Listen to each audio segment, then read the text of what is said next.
Chapter 1. The Hook. The late September sun cast long shadows across the cobblestones of Little Wycombe's High Street, where the annual Harvest Festival was reaching its drowsy conclusion. Miss Jane Marple adjusted her knitting bag on her arm and paused to admire the chrysanthemums arranged outside Hartwell's antique shop. Such lovely blooms, she thought, though perhaps a touch too perfect. Rather like their owner, Mr. Nigel Hartwell himself. "Miss Marple, how delightful to see you."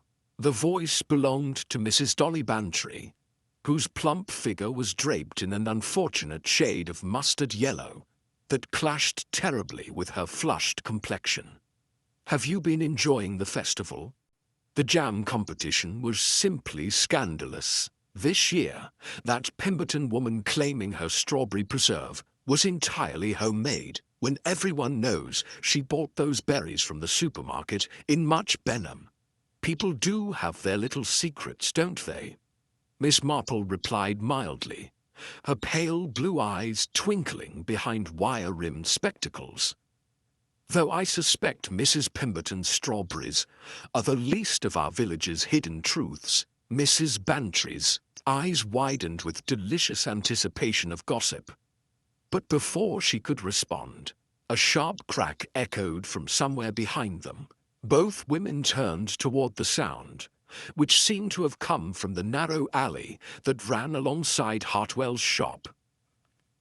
"Probably just old Mr. Wycombe with his walking stick," Mrs. Bantry suggested, though her voice carried a note of uncertainty. "He's been quite unsteady lately, poor dear." Miss Marple tilted her head, listening. The evening had grown remarkably quiet. Even the children who had been playing near the church steps had fallen silent. "Perhaps we should investigate," she suggested gently. "One never knows when assistance might be needed."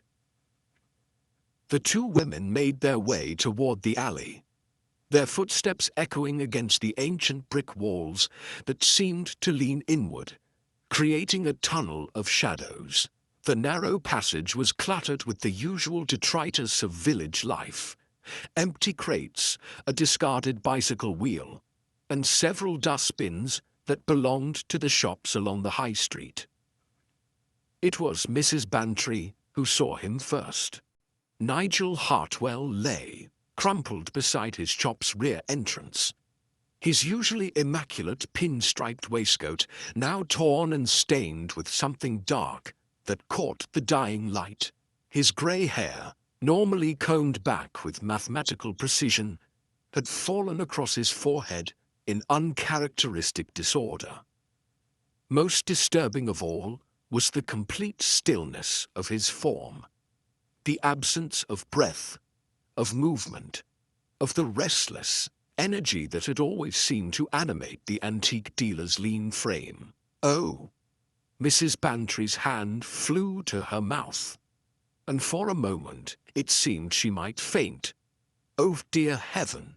Is he—" Miss Marple knelt beside the body with surprising agility for her years, her knitting bag set carefully aside.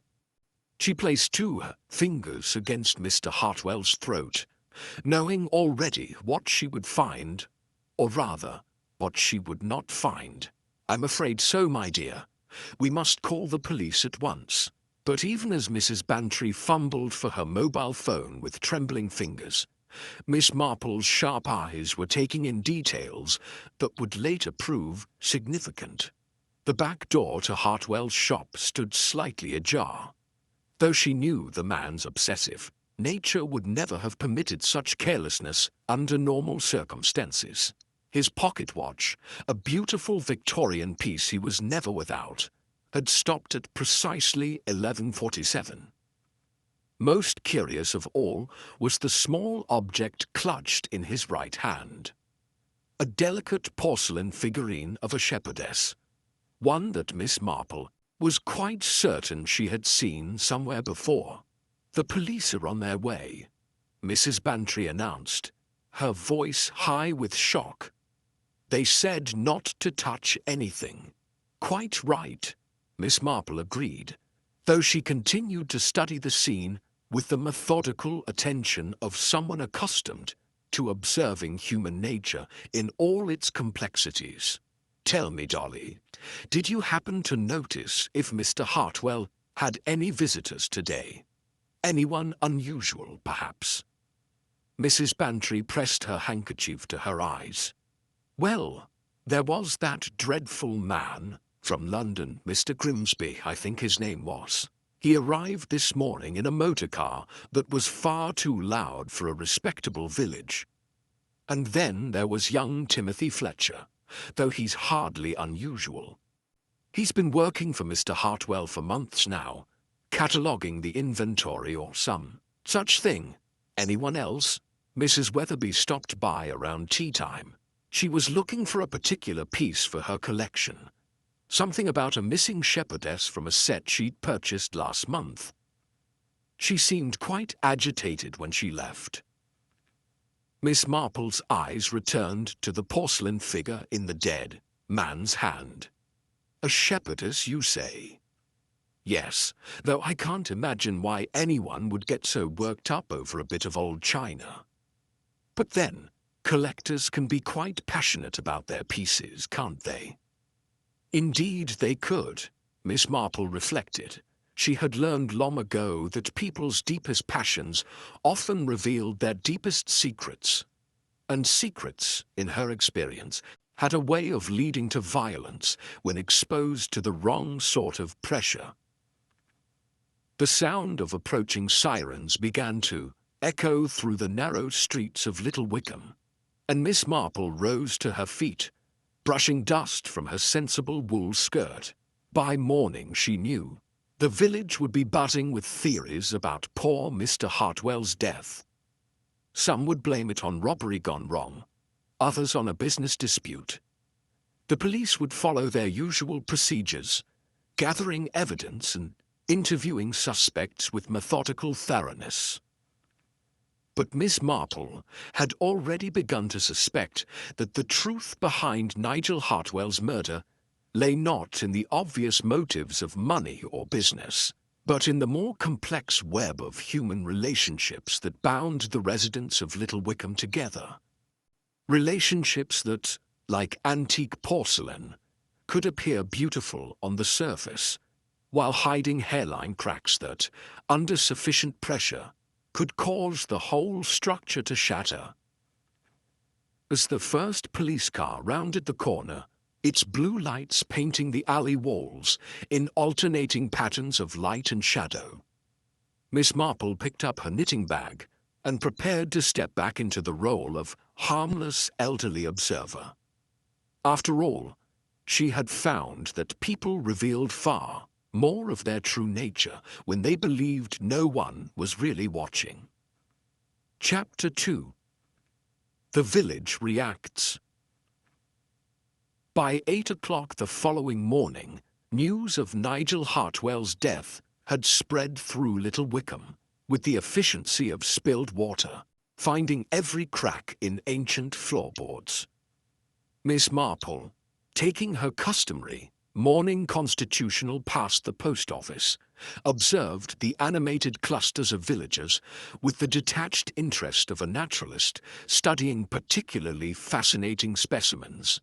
"Murder most foul, that's what it is," declared Mrs. Pemberton, her voice carrying clearly across the village green, despite her attempts at discretion. "Mark my words, it's those London dealers he's been mixing with. No good ever comes of bringing city folk into village business."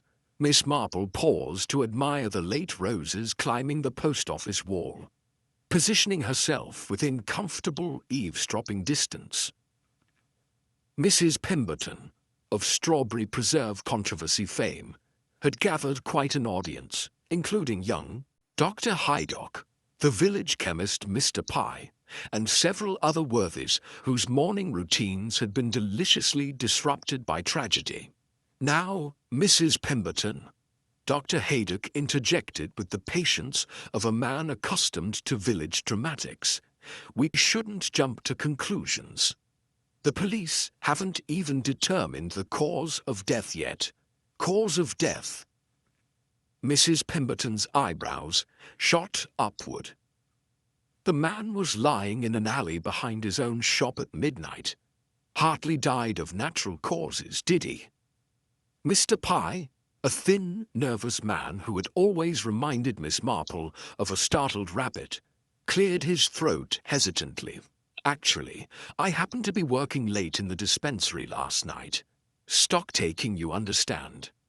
And I noticed lights in Hartwell's shop well past his usual closing time. Around 10:30, I'd say. This revelation caused a fresh buzz of excitement among the gathered villagers. Miss Marple found herself genuinely intrigued. Mr. Hartwell had been nothing if not a creature of rigid habit, closing his shop promptly at 6 each evening without exception. Lights, you say? Dr. Haydock leaned forward with professional interest. Did you see anyone moving about inside? Difficult to tell from across the street, Mr. Pye admitted, wringing his hands. Though I did think I saw more than one shadow against the windows. Could have been my imagination, of course. At this moment, Mrs. Dolly Bantry arrived on the scene, still pale from her shocking discovery, but clearly reveling in her role as primary witness.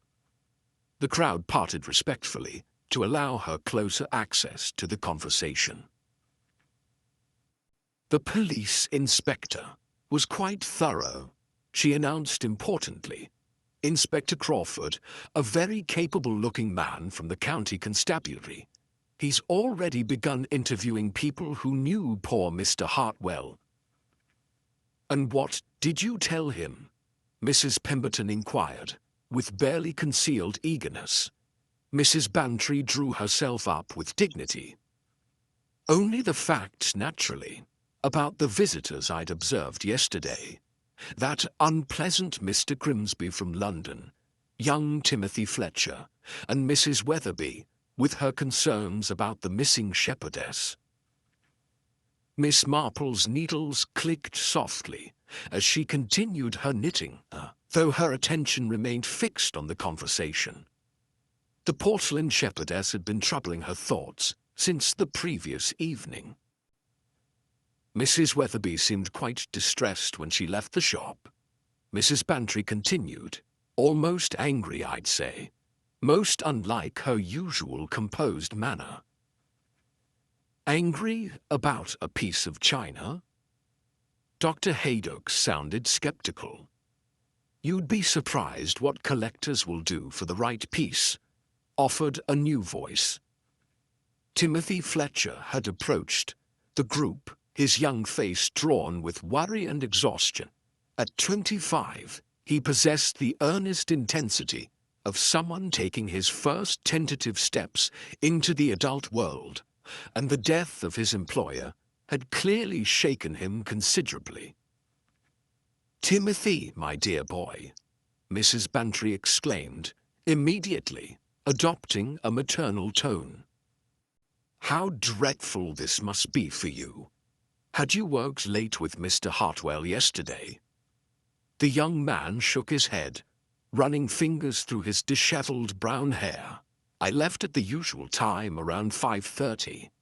Mr. Hartwell seemed perfectly normal, perhaps a bit preoccupied, but that wasn't unusual when he was expecting an important client." "Important client?" several voices asked simultaneously. Timothy glanced around nervously, as if realizing he'd said too much. "I shouldn't really discuss Mr. Hartwell's business affairs, should I? But I suppose, well, he had mentioned expecting someone that evening. Someone interested in a particular piece from his private collection." Miss Marple's knitting needles paused almost imperceptibly. A private collection suggested items of exceptional value or significance, pieces that might not be displayed in the main shop, but kept secure for serious collectors. Did he mention who this client might be? Dr. Haydock inquired gently. Not by name, Timothy admitted, though he did seem rather excited about the potential sale. Said it would be quite a coup if the deal went through. At this point, the conversation was interrupted by the arrival of Inspector Crawford himself. A solid, middle-aged man with the methodical bearing of someone accustomed to dealing with rural crimes that were usually far less dramatic than murder. His presence caused the assembled villagers to scatter, with the guilty haste of children caught gossiping, though Miss Marple remained serenely focused on her knitting. "Mr. Fletcher," the inspector called, "I wonder if I might have another word with you. There are a few additional questions about yesterday evening's arrangements." As Timothy was led away, looking increasingly pale, the remaining villagers exchanged meaningful glances. Mrs. Pemberton was the first to voice what several were thinking. "Mark my words," she declared with dark satisfaction. "It's always the ones closest to the victim you have to watch. That young man had access to everything in that shop." Miss Marple completed another row of her knitting pattern, a complex design that required careful attention to avoid mistakes. Rather like solving a murder, she reflected. One dropped stitch, one overlooked detail, and the entire pattern could unravel in ways that might not become apparent until much later.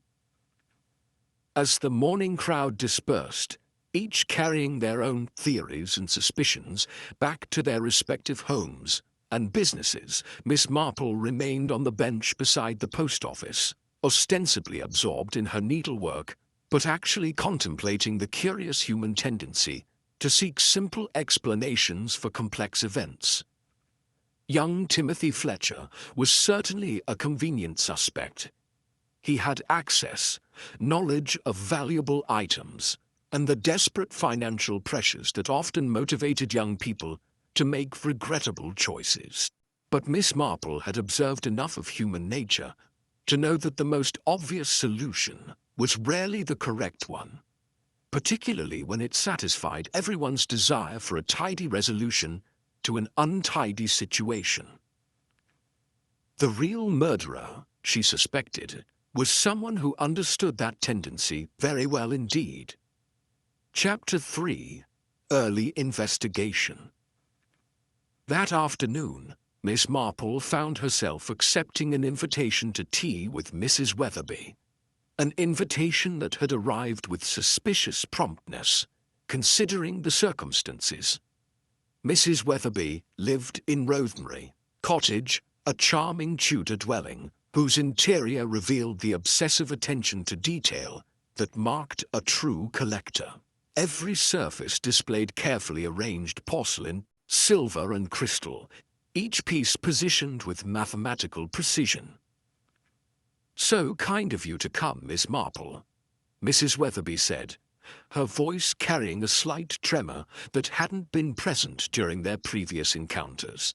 She was a handsome woman in her early 60s, with silver hair arranged in an elegant chignon, and the sort of understated wardrobe that spoke of both good taste and considerable means. "These dreadful circumstances have left me quite unsettled." Miss Marple settled into the offered chair, noting how Mrs. Weatherby's hands shook almost imperceptibly as she poured the tea. "Naturally, my dear. Such a shock for all of us. I understand you had visited Mr. Hartwell's shop recently." "Yesterday afternoon, yes." Mrs. Weatherby's cup rattled slightly against its saucer. "A matter of some importance to my collection. You see, I had purchased a set of 18th century Meissen figures from Nigel last month. A complete pastoral series, absolutely exquisite. But when I unpacked them at home, I discovered one piece was missing. How frustrating that must have been. Indeed, the shepherdess naturally, they're always the most delicate and therefore the most valuable piece in such sets. Mrs. Weatherby's voice carried the particular bitterness reserved for collectors who discover their treasures are incomplete. I returned to the shop immediately, of course, but Nigel claimed the set had been complete when he sold it to me. Miss Marple's knitting needles moved in their steady rhythm. And you believed otherwise? I've been collecting for over 30 years, Miss Marple. I know how to examine a set properly before purchase. Mrs. Weatherby's composure cracked slightly. But Nigel could be quite stubborn when challenged. He suggested I might have damaged the piece myself and was attempting to blame him. Most unpleasant, Miss Marple murmured sympathetically, though she was remembering the porcelain shepherdess clutched in the dead man's hand. I don't suppose you were able to resolve the matter. Mrs. Weatherby set down her cup with unnecessary force. He was completely unreasonable, accused me of trying to obtain a replacement piece fraudulently, as if I would need to resort to such tactics. Her voice rose with indignation. I have an impeccable reputation in collecting circles. The suggestion was insulting beyond measure. I'm sure it was, dear. And when you left the shop yesterday, was Mr. Hartwell alone? That young man, Timothy, was there. Sweet boy, though I fear he lacks the proper knowledge for working in such an establishment. He seemed quite uncomfortable during our discussion. Miss Marple filed this information away carefully. Timothy Fletcher had been present during what sounded like a rather heated confrontation. Did you happen to notice anything else unusual about the shop? Any other visitors, perhaps? Mrs. Weatherby considered this. There was a gentleman I didn't recognize, examining some pieces in the corner. Rather rough-looking individual with a London accent. He seemed particularly interested in a Victorian writing desk that Nigel had acquired recently. This would be Mr. Grimsby, Miss Marple surmised. Did you overhear any of their conversation? Only fragments, something about provenance and authentication. The man seemed suspicious of Nigel's claims about the desk's history. Mrs. Weatherby paused, then added with reluctant honesty, though I must admit I wasn't paying close attention. I was rather focused on my own concerns. Miss Marple accepted another cup of tea, using the moment to study her hostess more carefully. Mrs. Weatherby was clearly a woman accustomed to getting her own way, and the suggestion that she might be attempting fraud would indeed be deeply insulting to someone of her social position. But was it insulting enough to provoke violence? Tell me, Miss Marple said gently, in your experience with antique dealers, have you ever encountered situations where pieces go missing from sets, perhaps through honest mistakes in handling? Mrs. Weatherby's expression grew thoughtful. It does happen, though reputable dealers usually make good on such errors without question. Nigel's reaction was quite out of character, actually. He was normally very accommodating about such matters. Perhaps he was under some particular pressure yesterday. Now that you mention it, he did seem rather distracted, kept checking his pocket watch and glancing toward the window, as if expecting someone. Mrs. Weatherby leaned forward conspiratorially. There have been rumors, you know, about Nigel's recent acquisitions. Some pieces of questionable provenance finding their way into his shop. Miss Marple's needles paused for just a moment. Questionable in what way? Items that may not have been entirely legitimate in their previous ownership. Nothing proven, of course, but whispers in collecting circles.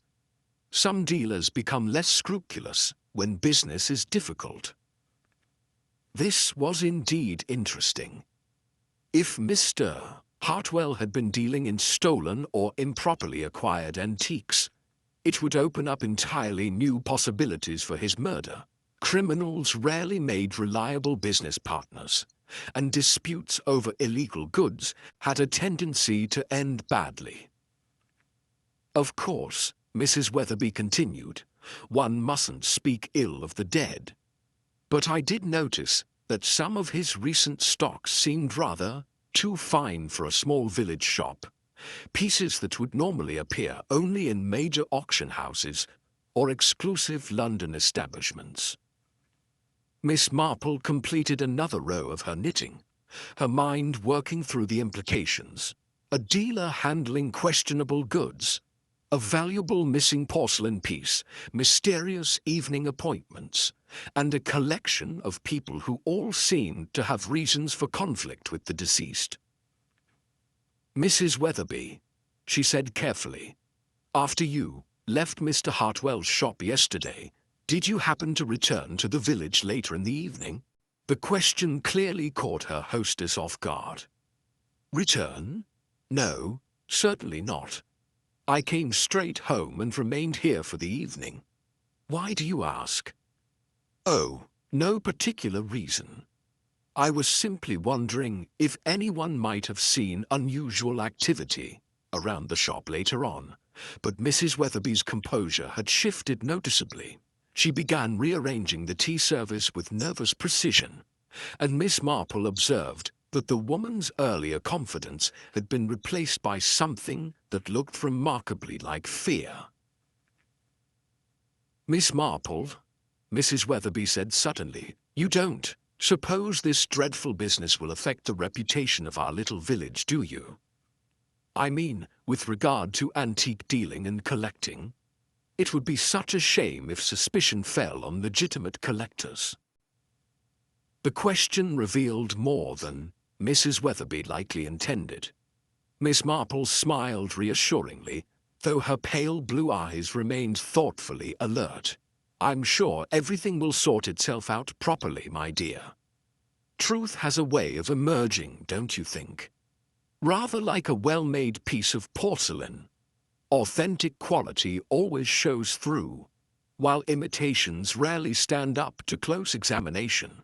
Weatherby's teacup rattled against its saucer once more, and Miss Marple quietly noted that her hostess seemed to find that particular analogy deeply unsettling indeed. Chapter 4. First Suspects. The following morning brought unseasonably grey skies to Little Wickham, matching the sombre mood that had settled over the village like morning mist. Miss Marple encountered Inspector Crawford outside the police station, where he was speaking earnestly with Sergeant Mills, a young man whose eager expression suggested he was anxious to prove himself in his first major investigation. Ah, Miss Marple, Inspector Crawford called out, recognizing her from the previous day's witness interviews. I hope you don't mind my saying so, but you have quite a reputation for observational skills. I don't suppose you've noticed anything else that might be relevant to our inquiry. Miss Marple paused in her morning walk, adjusting her handbag with deliberate care. Only that villages are rather like families, Inspector. Everyone knows everyone else's business, but they don't always understand the significance of what they see. Inspector Crawford smiled indulgently. Very philosophical, I'm sure. But in this case, I believe we're dealing with something rather more straightforward. We've discovered some interesting facts about young Timothy Fletcher's financial situation. Sergeant Mills consulted his notebook with obvious pride. Gambling debts, sir. Quite substantial ones, according to our inquiries in Much Benham. He's been visiting the bookmakers there regularly, and not with much success. Gambling debts, Miss Marple repeated thoughtfully. How very unfortunate for the young man. Indeed, Inspector Crawford agreed. and when we searched his lodgings this morning, we found several items that appear to have come from Hartwell's shop. Small pieces, nothing immediately obvious as theft, but valuable nonetheless. Miss Marple's eyebrows rose slightly. He admitted to taking them. Claims they were gifts from his employer, Sergeant Mills said with obvious skepticism. Says Hartwell gave them to him in lieu of a promised raise that never materialized. Convenient excuse, wouldn't you say? Most convenient, Miss Marple agreed mildly.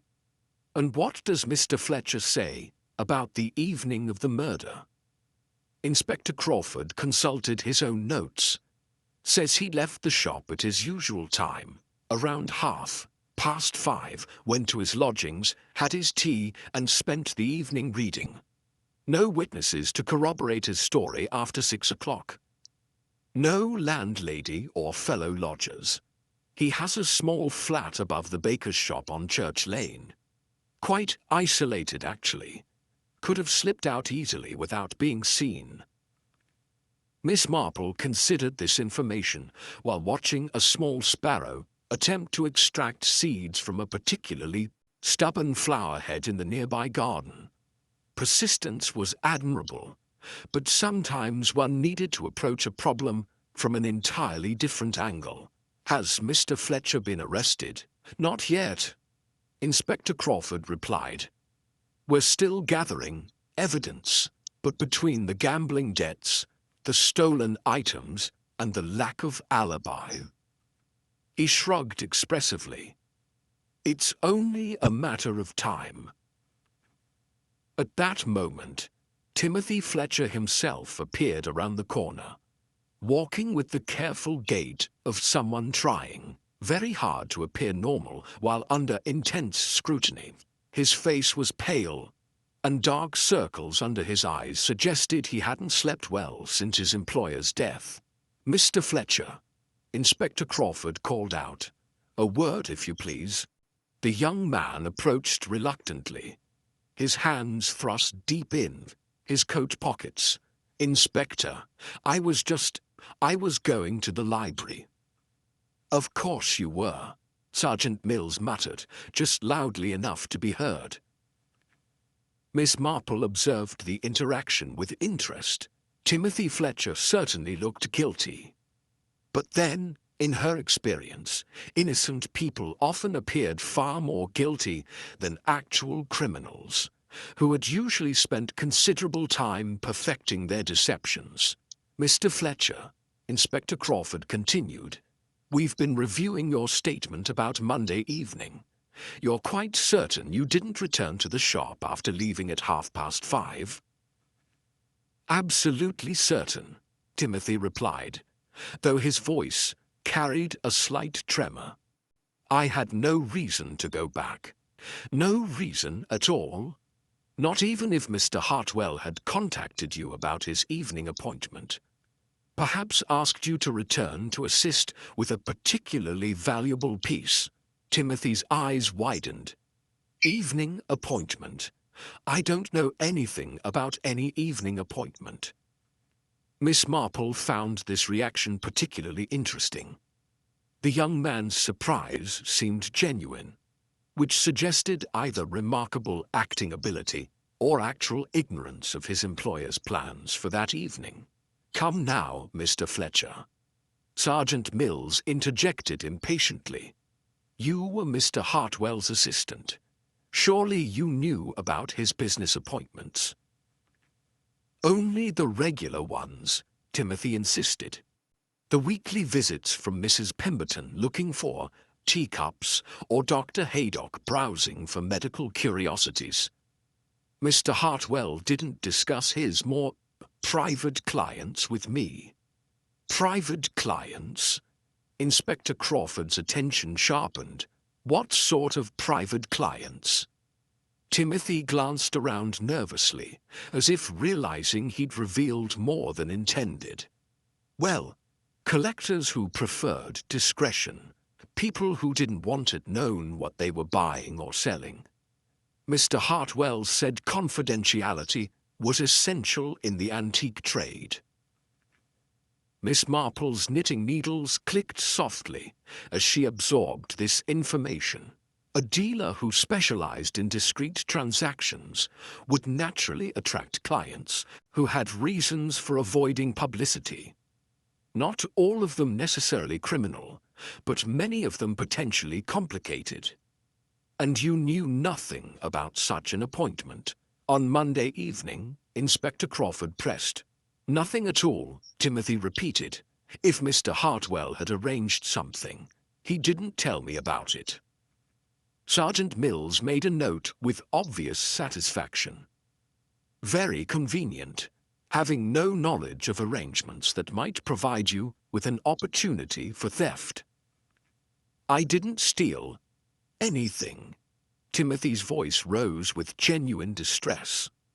Those pieces Mr. Hartwell gave me, I can prove it. There's a letter he wrote explaining about the delay in my raise and offering the items as temporary compensation. A letter you could have written yourself. Sergeant Mills suggested coldly. But I didn't. It's in Mr. Hartwell's handwriting on his business stationery. You can have it examined by experts. Inspector Crawford made a calming gesture. We'll certainly examine any evidence you wish to provide, Mr. Fletcher. But you must understand, the circumstances are quite damaging. Gambling debts, unexplained possessions, no alibi for the crucial time period. I know how it looks, Timothy said desperately. But I didn't kill Mr. Hartwell. He was difficult sometimes, yes, but he'd been kind to me overall. Why would I want him dead? Miss Marple found herself studying the young man's face carefully. Fear was certainly present, along with the exhaustion of someone under tremendous stress. But underneath those emotions, she detected something else. A quality she had learned to recognize over many years of observing human nature. It was the particular sort of bewilderment that came from being accused of something genuinely outside one's character. Inspector, she said quietly, might I ask whether you've had opportunity to interview Mr. Grimsby? The gentleman from London who visited the shop on Monday. Inspector Crawford looked slightly irritated at the interruption. Mr. Grimsby returned to London on Tuesday morning. We've been in contact with the Metropolitan Police, but he has a solid alibi. Dinner with colleagues at his hotel, confirmed by multiple witnesses. And Mrs. Weatherby spent the evening at home as she told you yesterday. Her neighbor, Mrs. Finch, confirmed seeing lights in Rosemary Cottage throughout the evening. Miss Marple nodded thoughtfully. Everything seemed to point toward Timothy Fletcher as the most logical suspect, which was precisely what made her increasingly doubtful about his guilt. In her experience, the most obvious solution was rarely the correct one, particularly when it satisfied everyone's desire for a quick resolution to an uncomfortable situation. As Inspector Crawford and Sergeant Mills departed with Timothy Fletcher for further questioning, Miss Marple remained on the bench outside the police station, her knitting needles moving in their steady rhythm, while her mind worked through the growing collection of facts and inconsistencies. Somewhere in Little Wickham, she was quite certain, a murderer was feeling very pleased with how smoothly their deception was proceeding. Chapter 5. A Hidden Clue. The next afternoon found Miss Marple taking a seemingly aimless stroll past Hartwell's antique shop, which remained sealed with police tape and bore the unmistakable air of abandonment that settles quickly over places where violent death has occurred. The shop's front window, once carefully arranged to display the most attractive pieces, now stood as a frozen tableau. A Victorian tea service catching the pale sunlight, a collection of brass candlesticks, and several leather-bound books that would never again be opened by prospective customers. Miss Marple paused to examine the window display more closely, not from idle curiosity, but with the methodical attention she applied to any puzzle requiring solution. It was then that she noticed something that made her catch her breath softly. So softly that Mrs. Finch, who was approaching from the opposite direction, heard nothing unusual. "Dreadful business, isn't it?" Mrs. Finch remarked, joining Miss Marple at the window. She was a small, energetic woman in her 70s, who prided herself on knowing everything that transpired in Little Wickham. Though I must say, I'm not entirely surprised it's come to this. Indeed. Miss Marple's attention remained fixed on the window display, though she appeared to be merely making polite conversation. "What makes you say that, my dear?" "Well, there have been some rather odd goings-on at the shop lately. People coming and going at unusual hours, whispered conversations that stopped whenever anyone approached. Not at all the sort of establishment one expects in a respectable village." Miss Marple's gaze had focused on a particular detail in the window arrangement. A small calling card holder made of silver, positioned near the brass candlesticks. Something about its placement seemed deliberately significant, though she couldn't immediately determine why. "You mentioned seeing lights at Mrs. Weatherby's cottage on Monday evening," Miss Marple said carefully. "I don't suppose you noticed anything unusual about the antique shop during your observations?" Mrs. Finch looked pleased to have her information sought. "As a matter of fact, I did.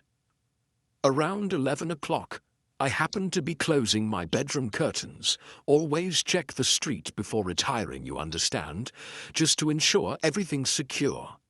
And I saw someone leaving the shop through the front door. This was unexpected." Miss Marple turned from the window display to give Mrs. Finch her full attention. "Someone leaving through the front door? But I understood Mr. Hartwell was found behind the shop." "Exactly what struck me as odd," Mrs. Finch said with satisfaction. "If he was conducting business with a client, why would they leave through the front while he went out the back? And why would he go to the alley at all, for that matter? Did you recognize this person?" Mrs. Finch shook her head regretfully. Too dark to make out features clearly. Medium height, wearing a long coat of some sort. Could have been a man or woman, honestly. They seemed to be moving quite deliberately, though. Not hurrying, but purposeful. Miss Marple filed this information away while returning her attention to the shop window. The silver calling card holder continued to trouble her, and now she realized why. In her previous visits to the shop, she had always seen it positioned on Mr. Hartwell's desk near the register, where it held his business cards for potential customers. Its current placement in the window display was not only unusual but impractical. No customer could reach it there. "Mrs. Finch," she said thoughtfully, "in your observations of the neighborhood, have you noticed whether Mr. Hartwell typically rearranged his window displays?" "Oh, never," Mrs. Finch replied emphatically. "Quite set in his ways about that. Changed the arrangement perhaps twice a year, and always on the same dates. Beginning of spring season and start of the Christmas period. Said customers found comfort in consistency. This made the calling card holder's position even more significant." Miss Marple studied it more carefully and realized that from her current angle, she could see something tucked behind it. A small piece of paper that would be invisible from any other vantage point. "My dear," she said to Mrs. Finch. "I wonder if you might do me a small favor. I believe I may have dropped an earring somewhere near the post office yesterday. Would you mind terribly helping me look for it?" Mrs. Finch, ever eager to be helpful, agreed readily. As soon as her companion had moved away toward the post office, Miss Marple examined the shop's front door.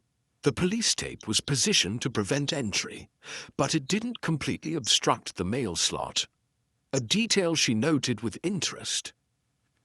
Using her knitting needle, with the precision of someone accustomed to delicate work, she managed to manipulate the paper from behind the calling card holder until it fell within reach of the mail slot. A few moments of careful maneuvering brought it into her possession. The paper proved to be a receipt, hastily torn from what appeared to be a restaurant or hotel. The letterhead was partially missing, showing only Oil Arms and an address in Much Benham. The date was Monday evening, and the timestamp showed 9:47 p.m. Most interesting of all, the receipt was for 2 dinners, not 1. Miss Marple studied the receipt carefully. If this had been deliberately placed behind the calling card holder, it suggested someone wanted it preserved but hidden. Insurance, perhaps, against future accusations. The timing was particularly significant. 9:47 p.m. would have allowed ample time for someone to drive from Much Benham to Little Wickham by 11 o'clock. "Any luck with your earring?" Mrs. Finch called out, returning from her fruitless search. "Oh, I'm sure it will turn up eventually," Miss Marple replied serenely, tucking the receipt into her handbag. "These things usually do, don't they? Sometimes in the most unexpected places." As they walked away from the shop together, Mrs. Finch continued her commentary on recent village events. "I do hope they resolve this business quickly. Timothy Fletcher seems like such a nice young man, but one never knows, does one? People can hide the most dreadful secrets behind pleasant facades." "Indeed they can," Miss Marple agreed. "Though I've found that the most carefully hidden secrets often belong to those who appear to have the least to conceal." She was thinking of the receipt in her handbag and wondering who had gone to such trouble to preserve evidence of an alibi, but simultaneously hiding it from casual discovery. It suggested someone who understood they might eventually need proof of their whereabouts, but didn't want to volunteer that information unless absolutely necessary. The Royal Arms in Much Benham was well known as a respectable establishment favoured by business people and well-to-do locals. A dinner there on Monday evening would indeed provide an excellent alibi, provided one could prove attendance without revealing the identity of one's dining companion. Miss Marple considered the implications as she continued her walk through the village. Someone had dined at the Royal Arms on Monday evening with a companion. Someone who needed that alibi to remain private, for reasons that had nothing to do with the murder itself. The carefully hidden receipt suggested awareness that questions about Monday evening's activities might eventually arise. But who in Little Wickham would have reason to dine discreetly in Much Benham? And more importantly, why hide evidence that could clear them of suspicion in Mr. Hartwell's death? As she turned the corner toward her own cottage, Miss Marple reflected that the most revealing clues were often those that people thought they had successfully concealed. Human nature, she had learned, was remarkably consistent in its assumption that complex deceptions were more believable than simple truths. The receipt in her handbag might yet prove to be the key that unlocked the entire puzzle, though she suspected its significance lay not in what it proved, but in what someone desperately hoped it would continue to hide. Chapter 6: Confrontations and Secrets. The following morning brought unexpected drama to Little Wickham. When Dr. Haydock emerged from the police station with the grim expression of a man who had received deeply unwelcome news, Miss Marple, who happened to be passing with her morning shopping, observed his agitated state with the keen interest of someone who understood that medical professionals rarely displayed such emotion unless circumstances were truly exceptional. "Dr. Haydock," she called gently, "I hope you're not unwell." The doctor paused, seeming almost grateful for the interruption. "Miss Marple, no, not unwell precisely. Though I confess this business about poor Hartwell has taken a most distressing turn." "Indeed?" Dr. Haydock glanced around nervously, then lowered his voice. "The police have requested my medical records for several patients. Seems there's some question about medications that might have been misused." Miss Marple's eyebrows rose delicately. "How very concerning. I trust there's been no suggestion of impropriety on your part." "Good heavens, no," Dr. Haydock replied quickly. "But it appears someone has been acquiring certain substances without proper prescriptions. Barbiturates, specifically. The sort of thing that could render a person unconscious quite efficiently." This was indeed significant information. "Mrs. Marple adjusted her shopping basket thoughtfully. "I don't suppose the police mentioned which patient's records they required." Dr. Haydock hesitated, clearly torn between professional discretion and the need to share his concerns with someone. "I shouldn't really say, but given the circumstances, Mrs. Weatherby has been prescribed sleeping medications for several months now. Quite strong ones, actually. She claimed her collecting activities kept her mind too active for natural rest." "And you believe these medications might be relevant to Mr. Hartwell's death?" "The police seem to think so. Apparently, the preliminary examination suggests he may have been drugged before whatever happened to him in that alley."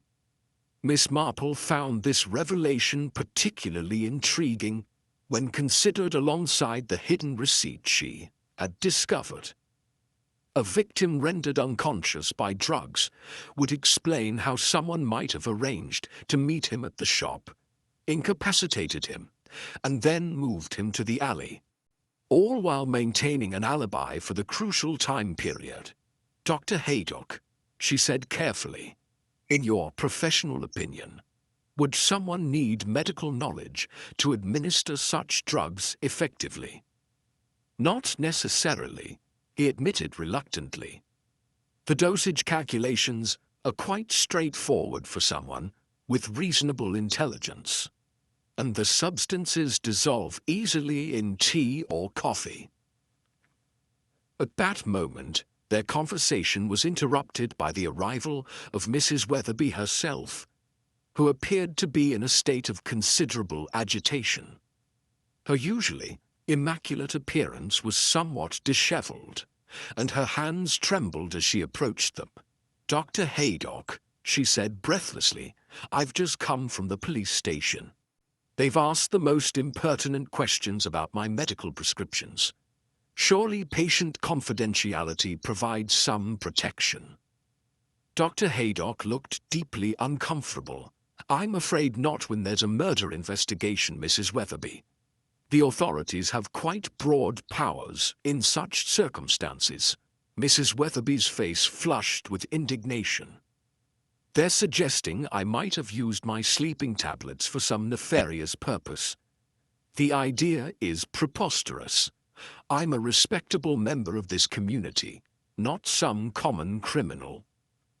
Miss Marple observed the woman's distress with sympathetic attention.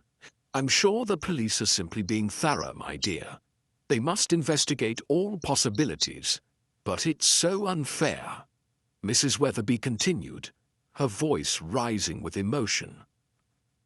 Yes, I had a disagreement with Nigel about that dreadful shepherdess business, but that hardly makes me a murderer.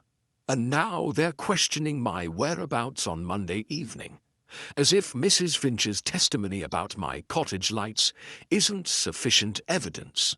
Perhaps, Miss Marple suggested gently, you might have been elsewhere earlier in the evening, before returning home.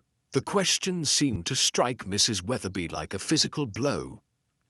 She stared at Miss Marple with undisguised alarm, her mouth opening and closing without producing sound. That is, I was home all evening, she finally managed. Mrs. Finch can confirm it. Of course, dear, though I believe Mrs. Finch mentioned seeing your lights around 11 o'clock. One wonders about the earlier hours of the evening. Dr. Haydock was watching this exchange with growing interest. Mrs. Weatherby, if you were somewhere else earlier, it might actually help establish your innocence. The police are primarily concerned with the time period between 10 and midnight. Mrs. Weatherby's composure cracked entirely. You don't understand, she said desperately. If it becomes known where I was on Monday evening, it will ruin everything. My reputation, my standing in the community, my marriage. This revelation hung in the air like a physical presence.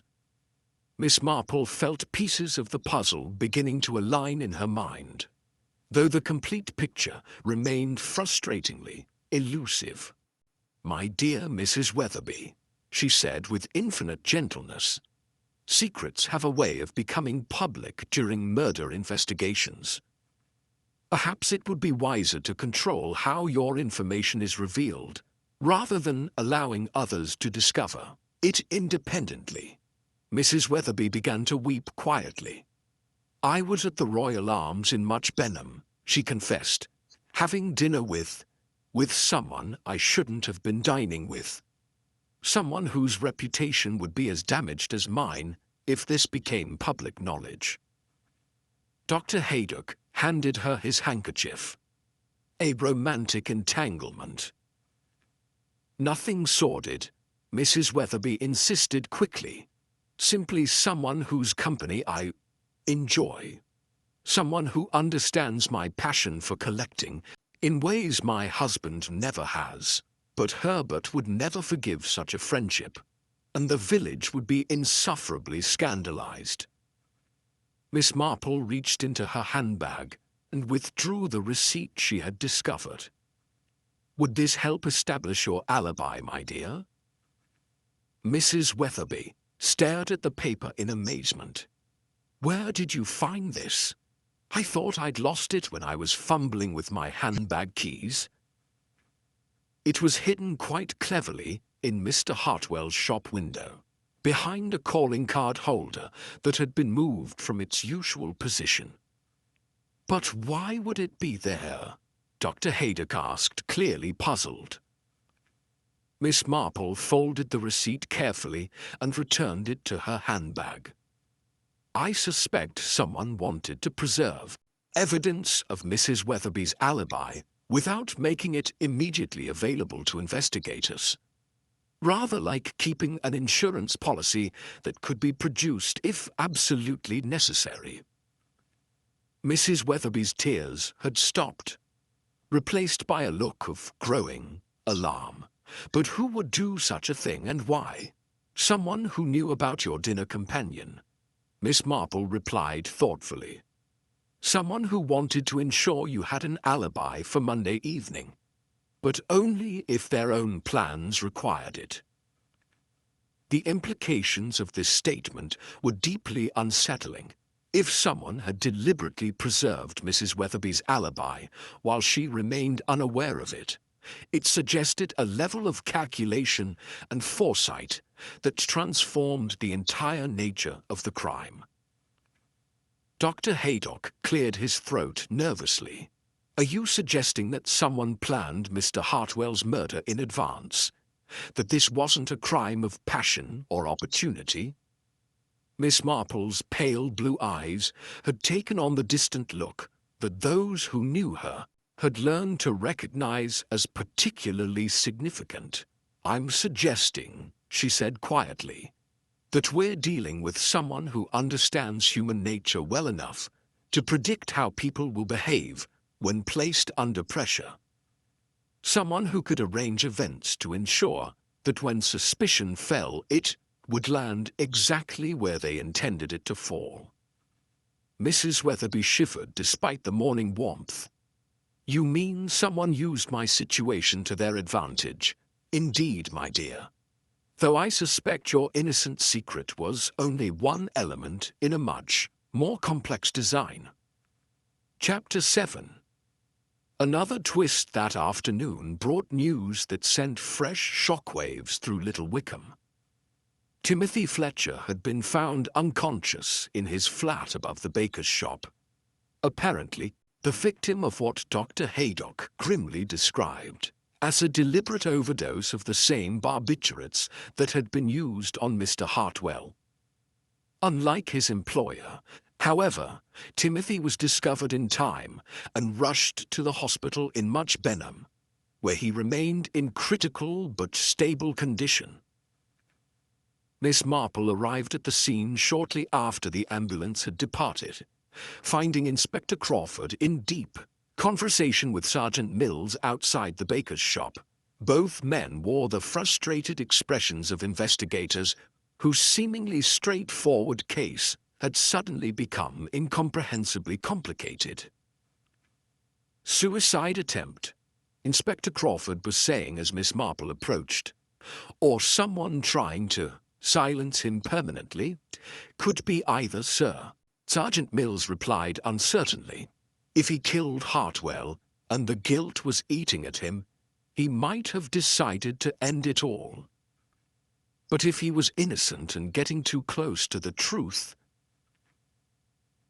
Miss Marple paused beside them, adjusting her handbag with the deliberate care that preceded her most pointed observations.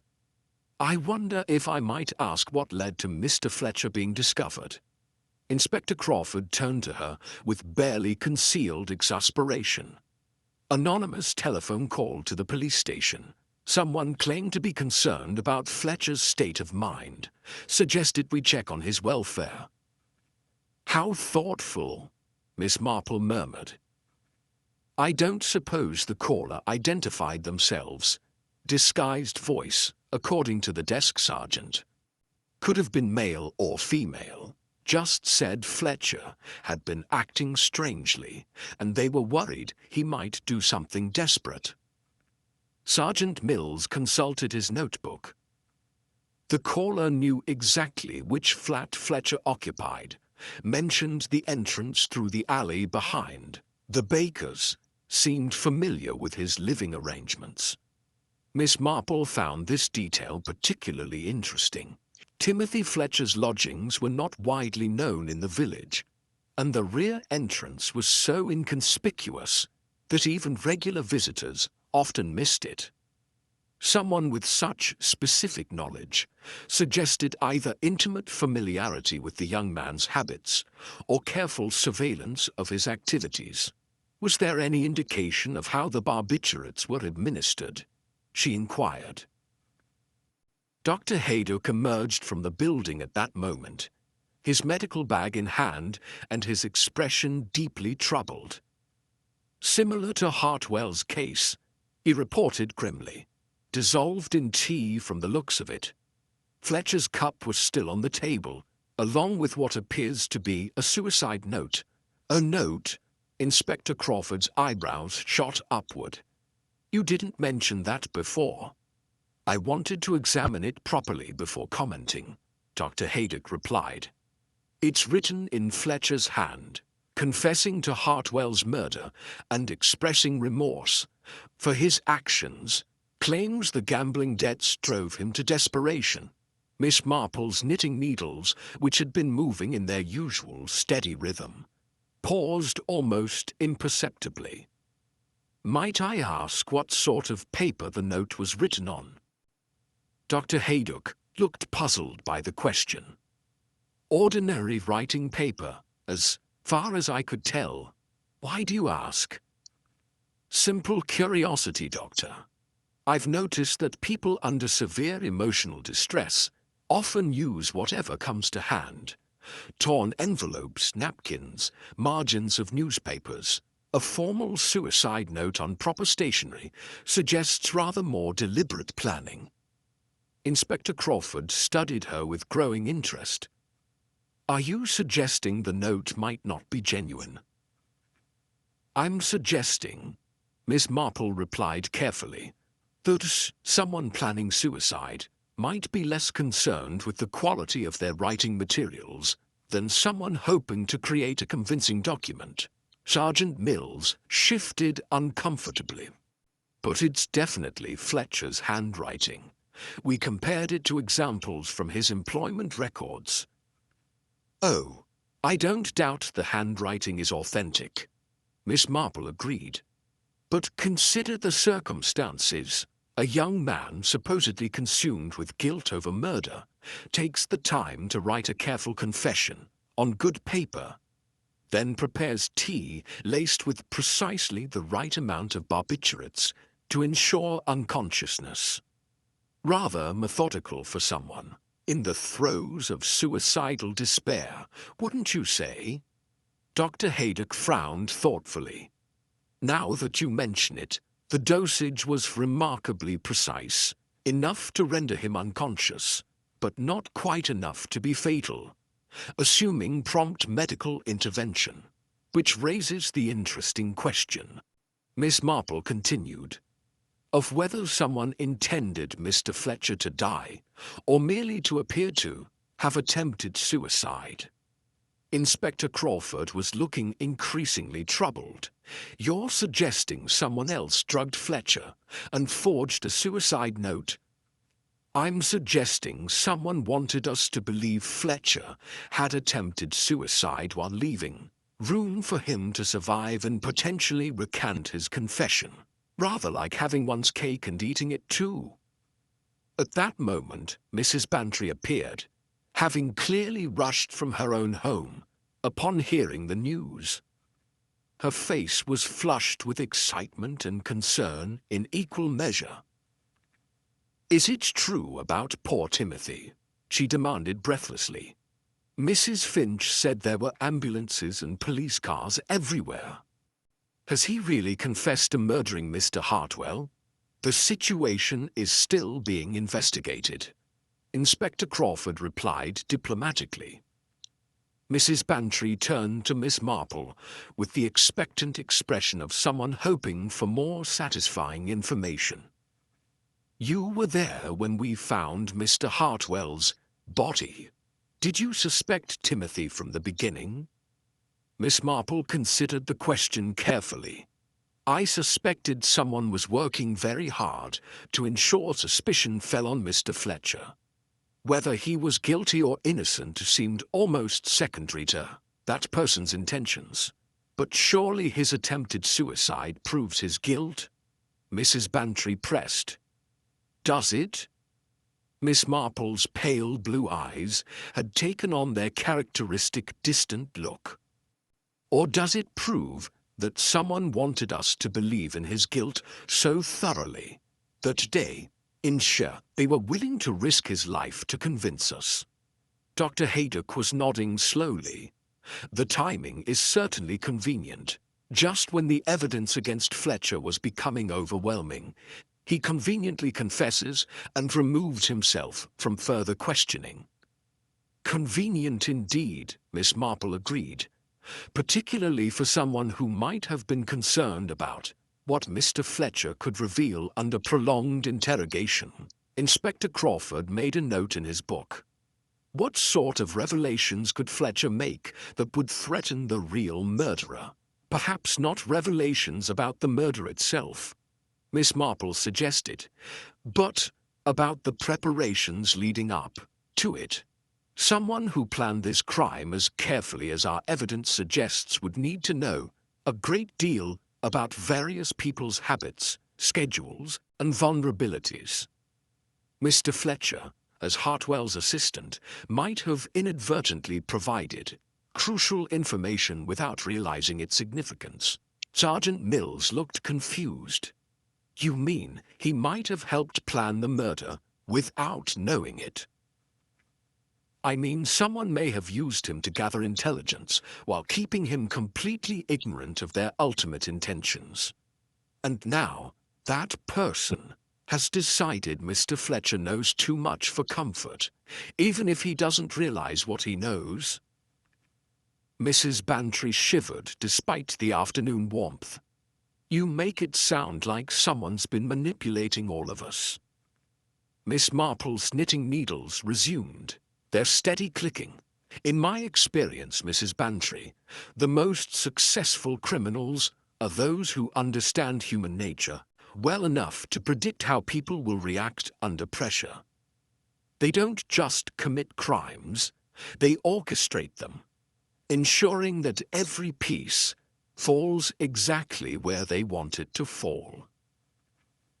As the group dispersed, each carrying their own troubled thoughts about the day's revelations, Miss Marple remained standing outside the baker's shop, her sharp eyes taking in details that others had missed. The anonymous telephone call, the precisely calculated dosage, the convenient timing of Fletcher's supposed confession. All suggested someone working frantically to tie up loose ends before their carefully constructed deception began to unravel.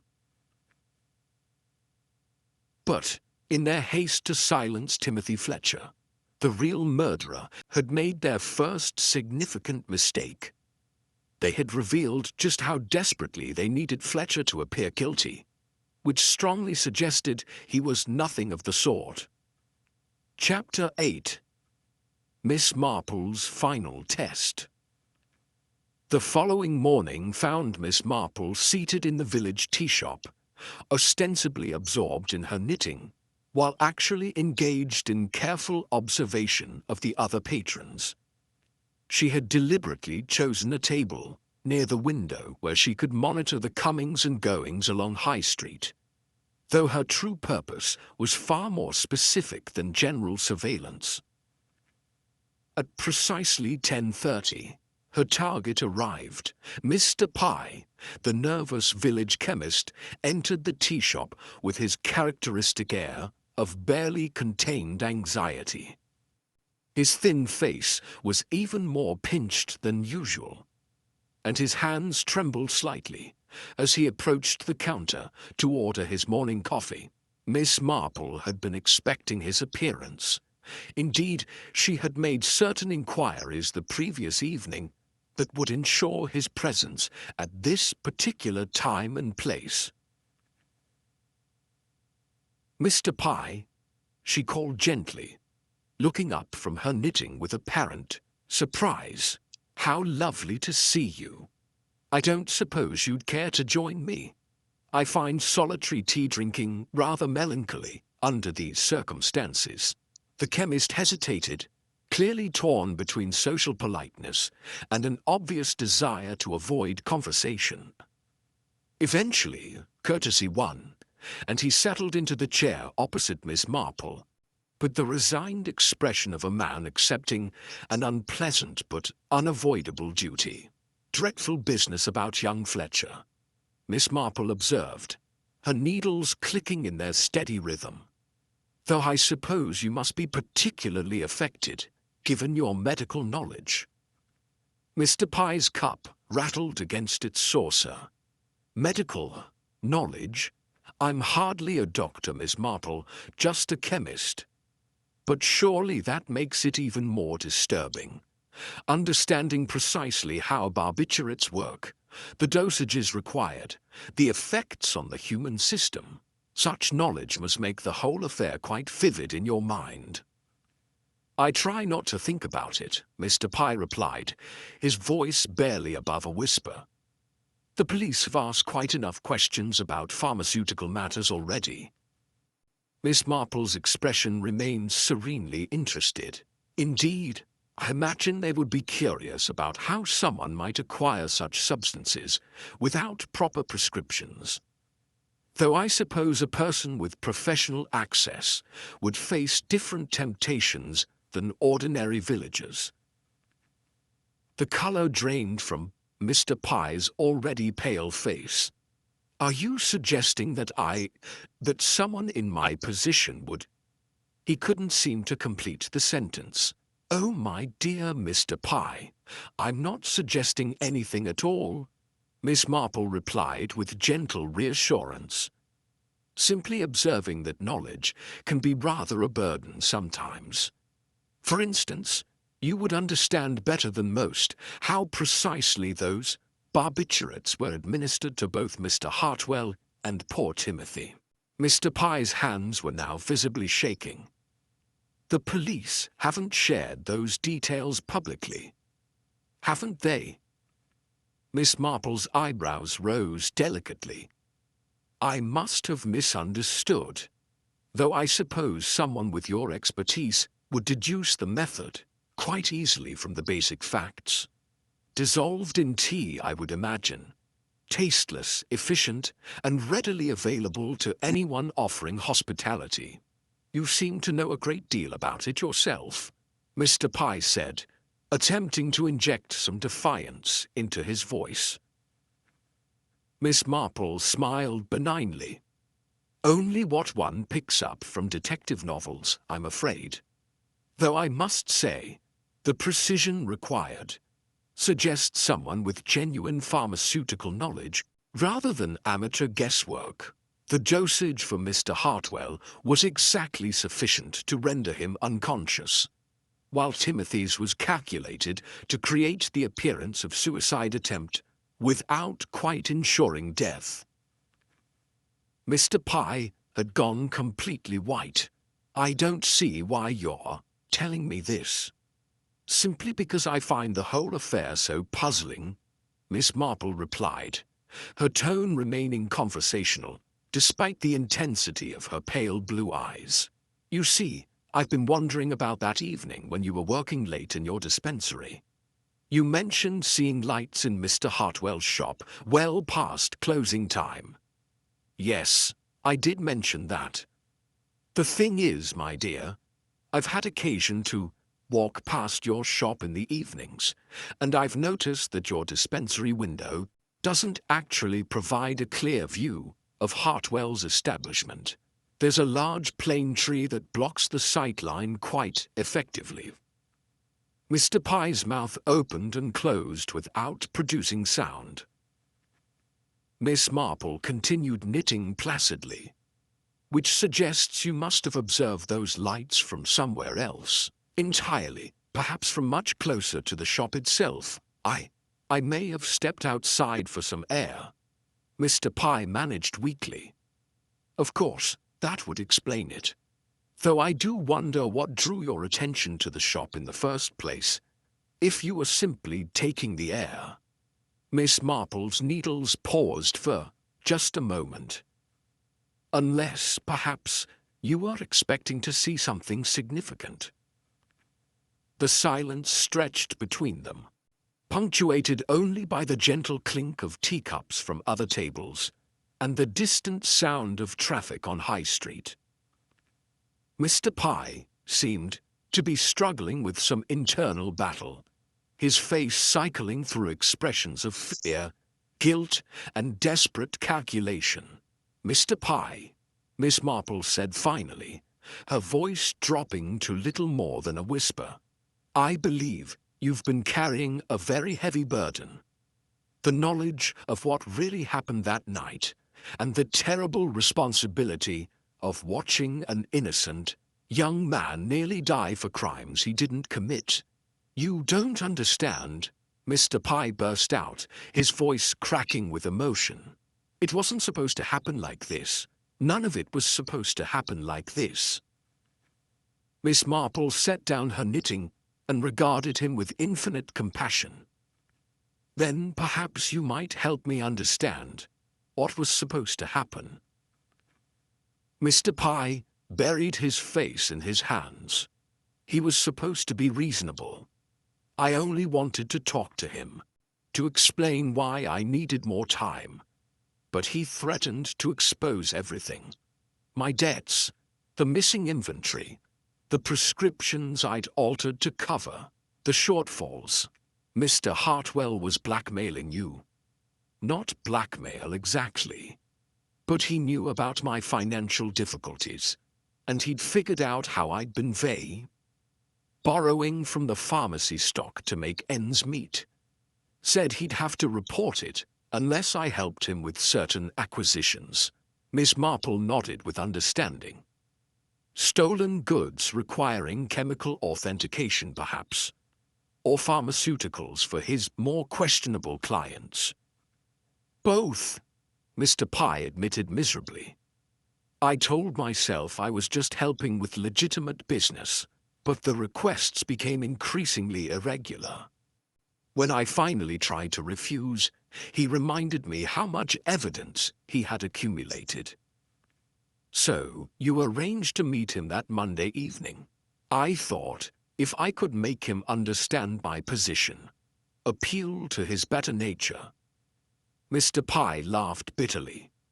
But Hartwell had no better nature. He was furious that I'd asked for the meeting, said it showed I was becoming unreliable, threatened to call the authorities the next morning. Miss Marple's expression remained carefully neutral. And then, I'd brought some barbiturates with me. I thought if he became too agitated, I might need to calm him down. But when he started shouting, threatening to destroy my reputation and my livelihood, Mr. Pye's voice trailed off. "You put the medication in his tea?" "Just enough to make him sleep, to give me time to think. But when I checked on him later, he wasn't breathing properly. I tried to help him, moved him outside, thinking fresh air might revive him, but..." Mr. Pye's shoulders shook with suppressed sobs. Miss Marple reached across the table and patted his hand gently. "And then you realized how it would look. So you tried to create evidence pointing toward Timothy?" "I panicked," Mr. Pye confessed. "I knew about Timothy's gambling, his financial troubles. It seemed like the kind of motive people would accept. I planted those items in his room, made sure the police would find them. And when that wasn't sufficient to convince everyone of his guilt, I thought if he confessed, it would end the investigation. But I miscalculated the dosage. I was too nervous, too frightened. I nearly killed him." Miss Marple resumed her knitting, her needles clicking with methodical precision. "Mr. Pye, I think it's time you spoke with Inspector Crawford." Chapter 9. The reveal, an hour later. The main room of the Little Wickham police station had been transformed into an impromptu assembly hall. Inspector Crawford had gathered all the principal figures in the case. Mrs. Weatherby sat rigidly upright, her hands folded tightly in her lap. Mrs. Bantry perched on the edge of her chair with barely contained curiosity. Dr. Haydock maintained his professional composure, despite obvious fascination with the proceedings. And Mr. Pye hunched miserably in a corner chair, having already provided his formal confession to the inspector. Miss Marple occupied a modest seat near the window, her knitting bag beside her, and an air of gentle satisfaction about her person. Inspector Crawford had requested her presence specifically, acknowledging that her insights had been instrumental in unraveling what he now recognized as a considerably more complex case than initially apparent. "Ladies and gentlemen, Inspector," Crawford began, consulting his notes, "I've asked you here because this investigation has revealed connections that affect our entire community." Miss Marple Would you be so kind as to explain how you identified the true sequence of events? Miss Marple set aside her knitting and regarded the assembled group with her characteristic combination of kindness and keen intelligence. Certainly, Inspector, though I must say, the solution was apparent once one stopped looking for obvious motives and began examining the psychological patterns instead. She paused to ensure she had everyone's attention, then continued in her gentle but authoritative voice.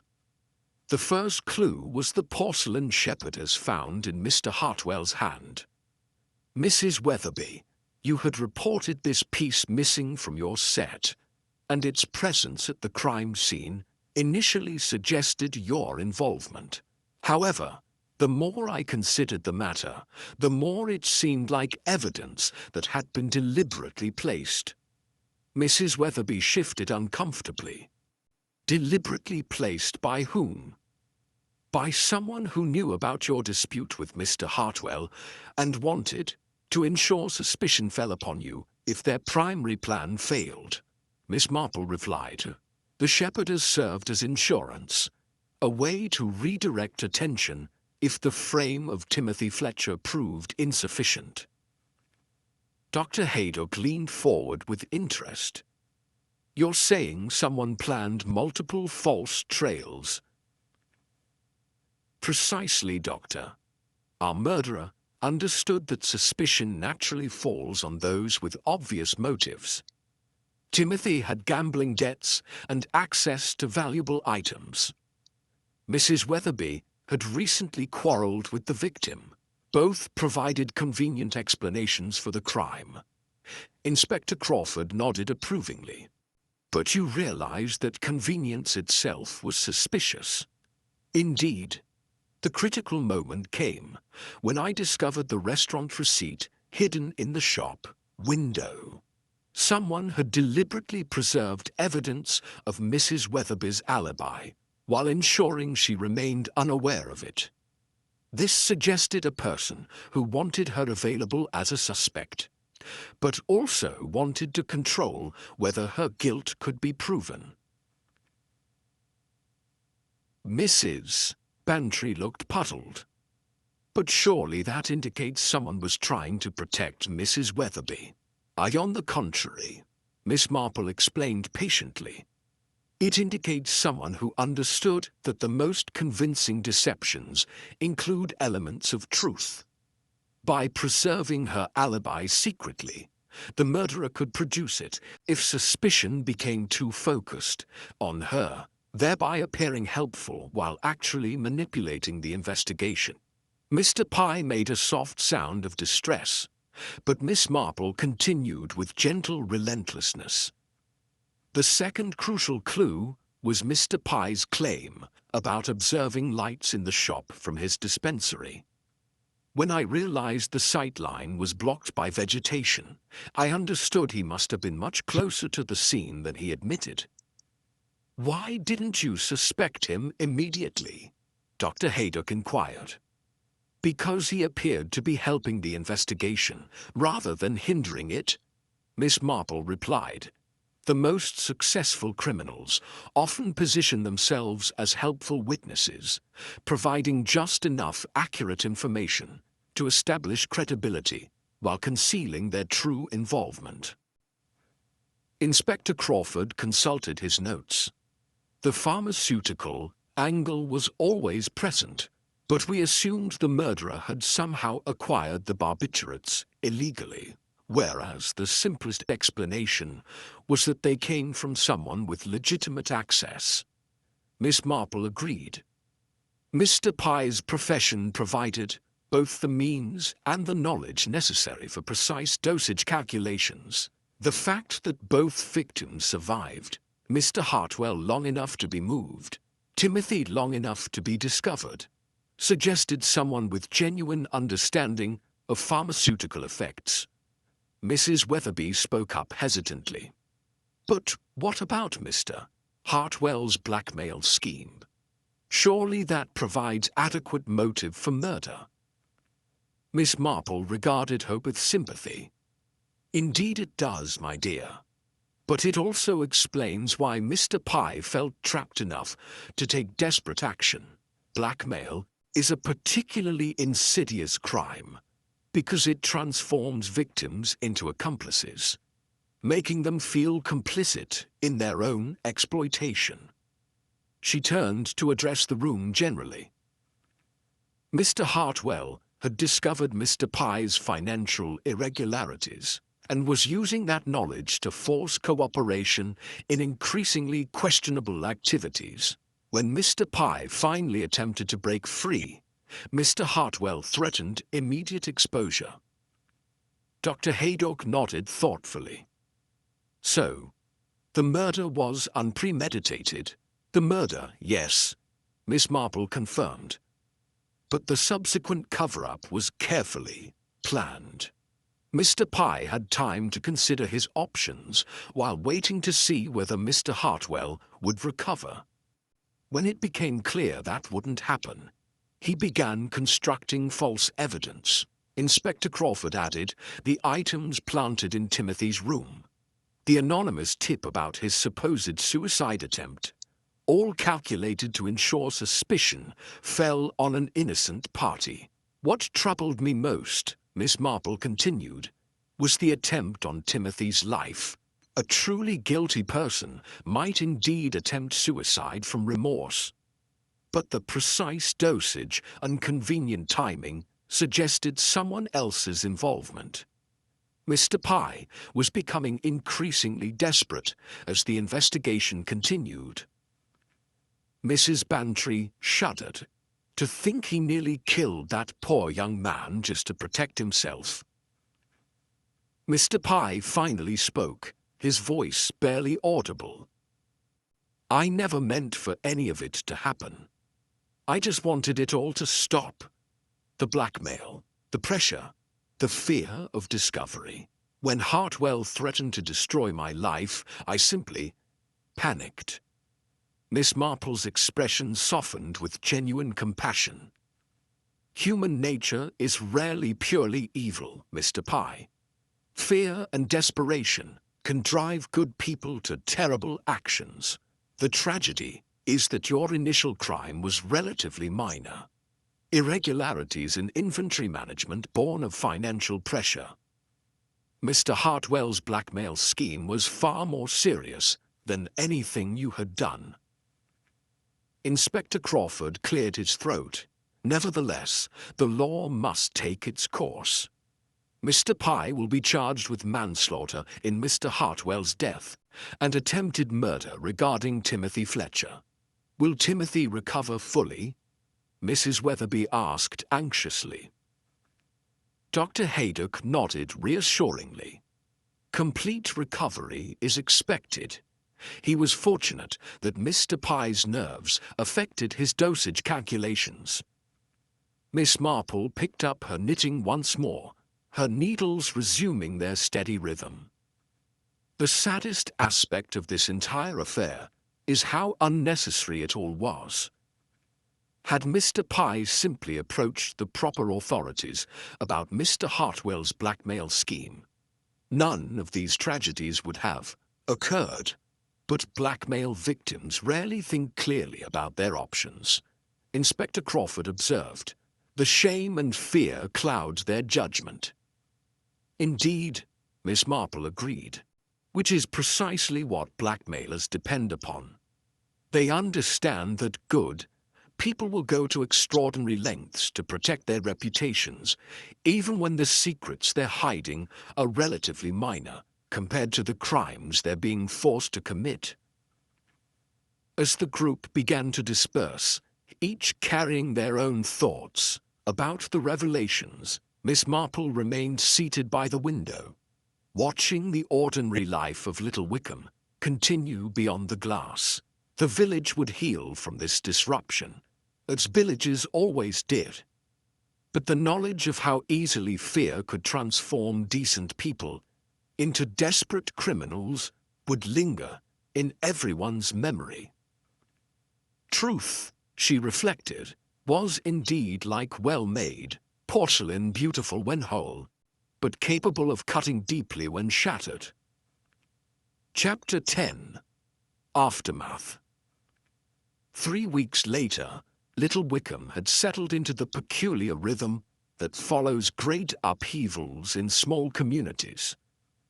The police tape had been removed from Hartwell's antique shop, though the building remained shuttered and empty, its dusty windows reflecting the autumn light like closed eyes.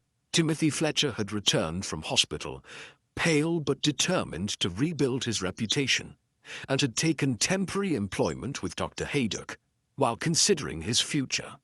Mr. Pye awaited trial in Much Benham. His pharmacy closed indefinitely, under investigation by the Pharmaceutical Board. Miss Marple observed these changes during her daily constitutional through the village, noting how carefully people now avoided certain topics of conversation, and how Mrs. Weatherby had begun attending church services with renewed fervor, as if seeking absolution for secrets that had never quite qualified as sins. The village had resumed its normal patterns, but underneath the familiar routines lay an undercurrent of unease that might never entirely disappear. She was contemplating these developments while seated on her favorite bench outside the post office when Mrs. Bantry approached, carrying a small wrapped package and wearing the expression of someone bursting with carefully suppressed information. "Miss Marple," Mrs. Bantry said, settling herself on the bench with obvious purpose. "I've just come from visiting poor Mrs. Pye. Such a dreadful situation for her.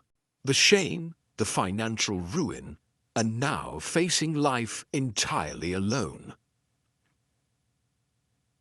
Miss Marple's needles continued their steady clicking.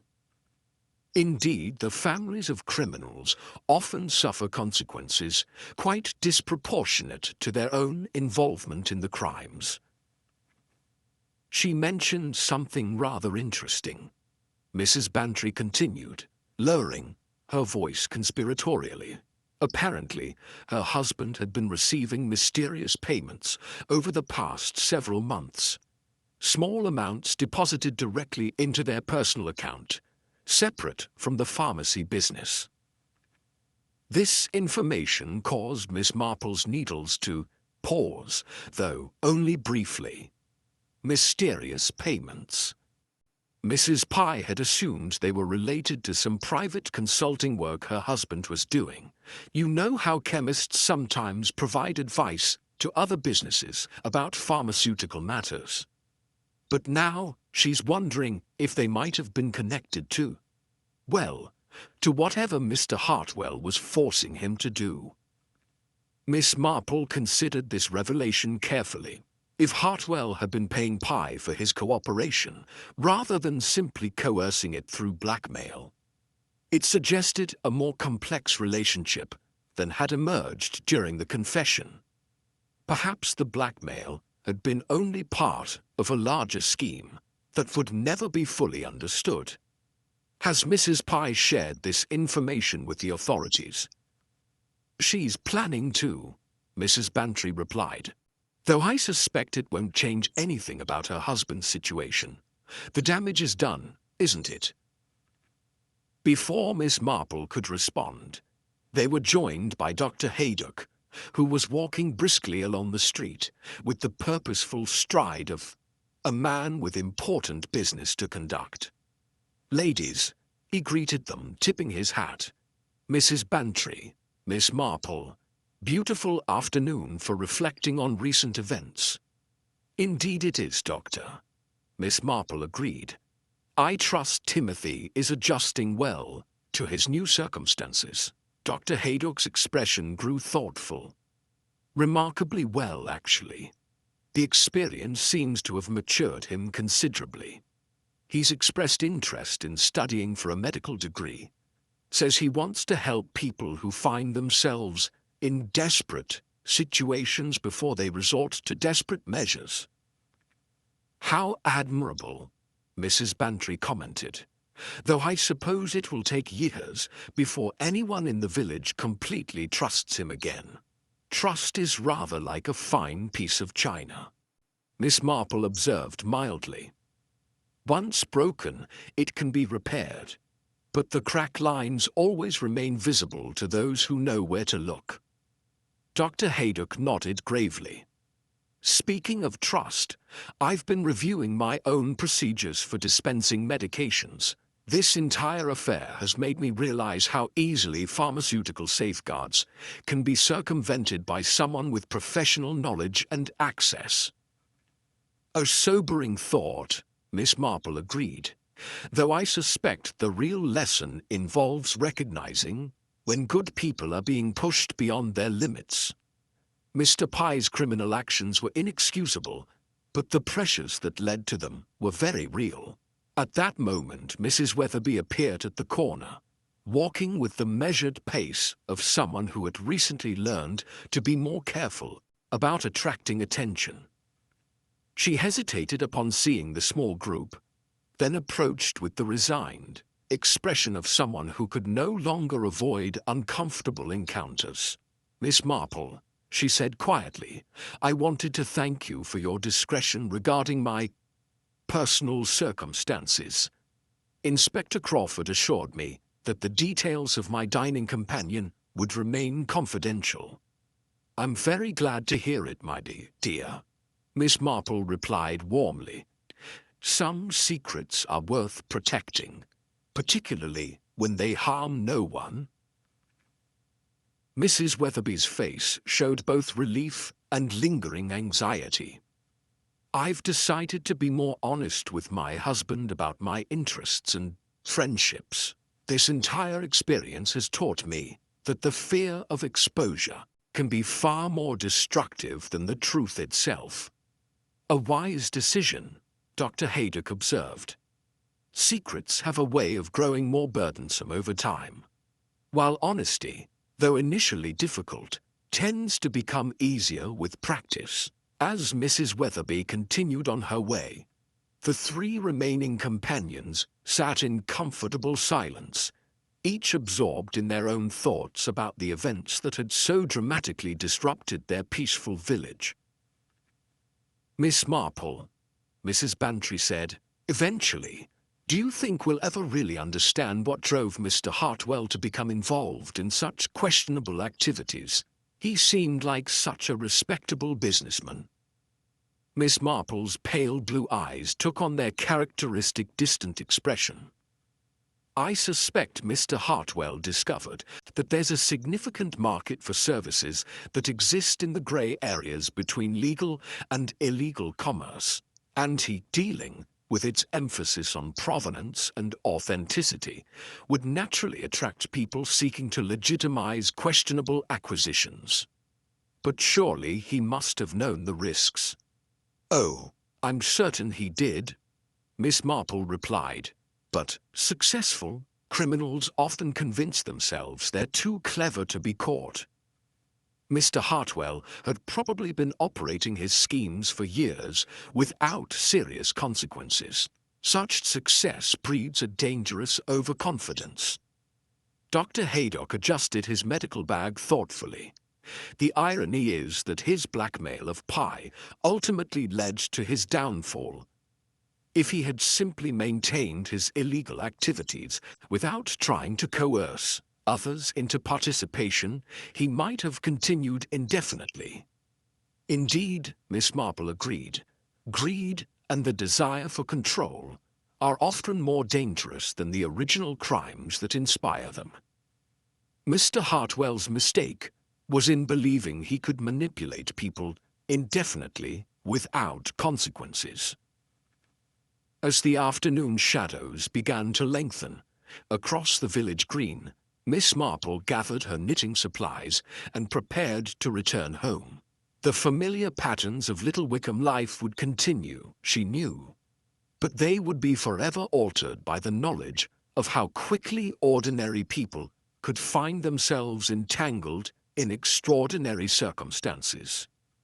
Human nature, she reflected as she walked slowly toward her cottage, remained the most complex mystery of all. People were capable of both remarkable kindness and shocking cruelty, often within the same individual, and sometimes within the same day.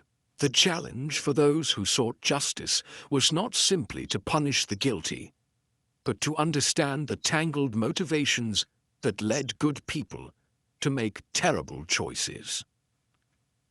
Behind her, the village continued its evening routines, but Miss Marple carried, with her, the quiet satisfaction of another puzzle solved, and the sobering awareness that somewhere, in some other peaceful community, similar secrets were probably festering in the darkness, waiting for the right combination of pressure and opportunity to explode into violence.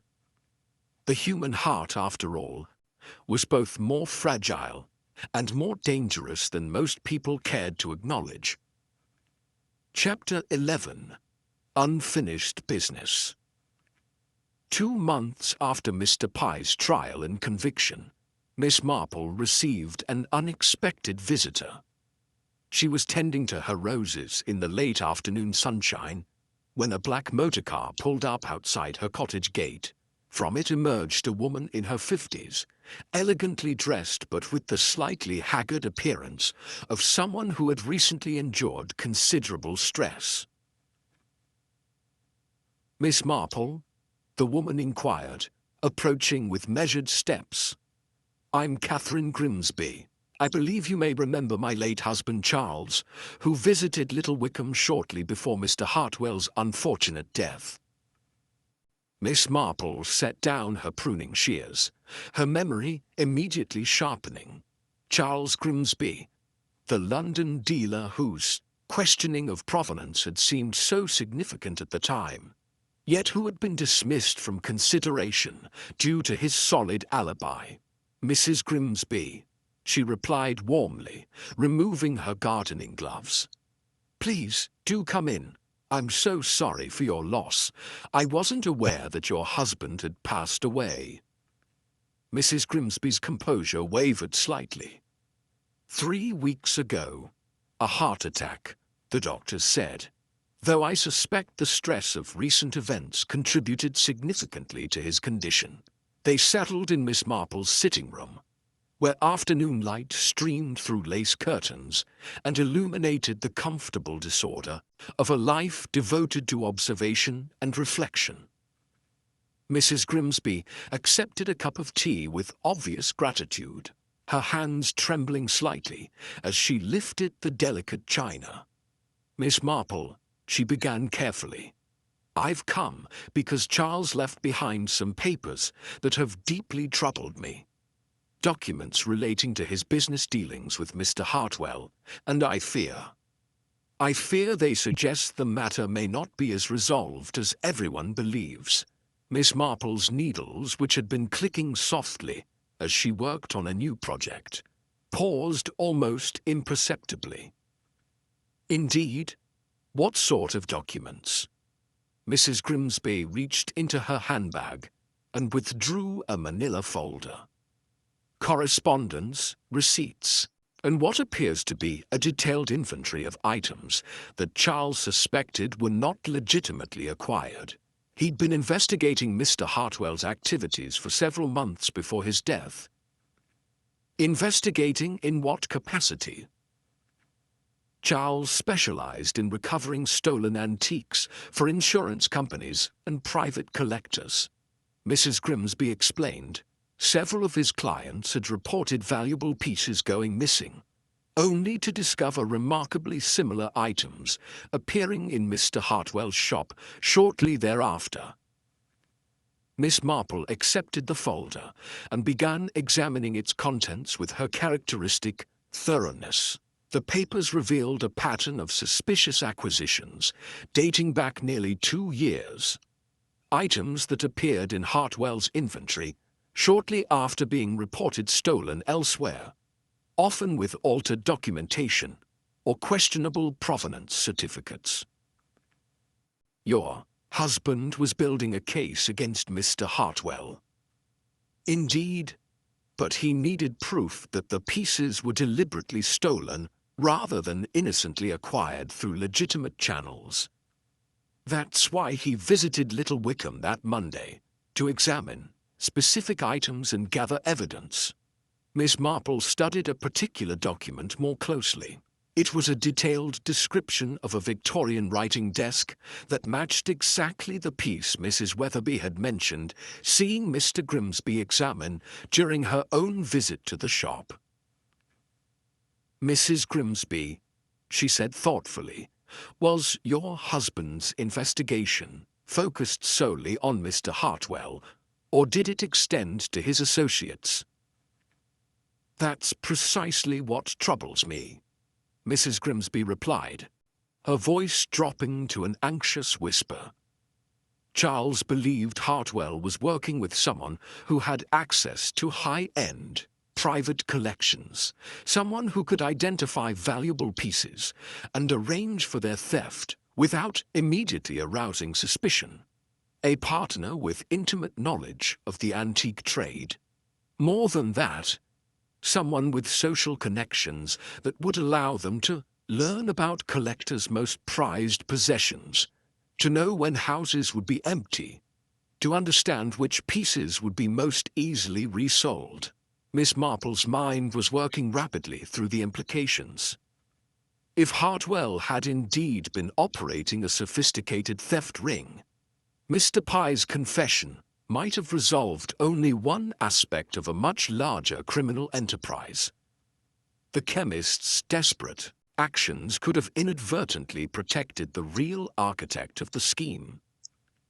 "Mrs. Grimsby, did your husband share his suspicions about this potential partner?" "He was very careful about making accusations without proof," she replied. "But his notes suggest he was particularly interested in someone with extensive knowledge of local collectors and their habits. Someone who attended auction houses, estate sales, and social gatherings where valuable collections might be discussed." Miss Marple felt a familiar stirring of interest, the sensation that had served her so well in previous investigations. "I don't suppose he mentioned any specific names."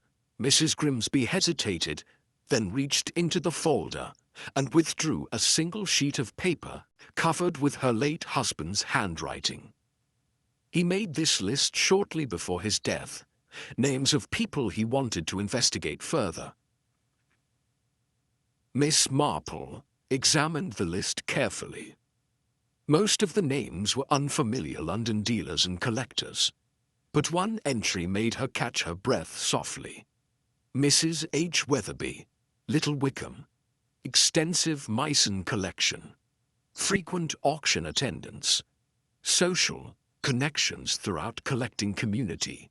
"Mrs. Grimsby," Miss Marple said quietly, "I believe your husband may have been closer to the truth than anyone realized.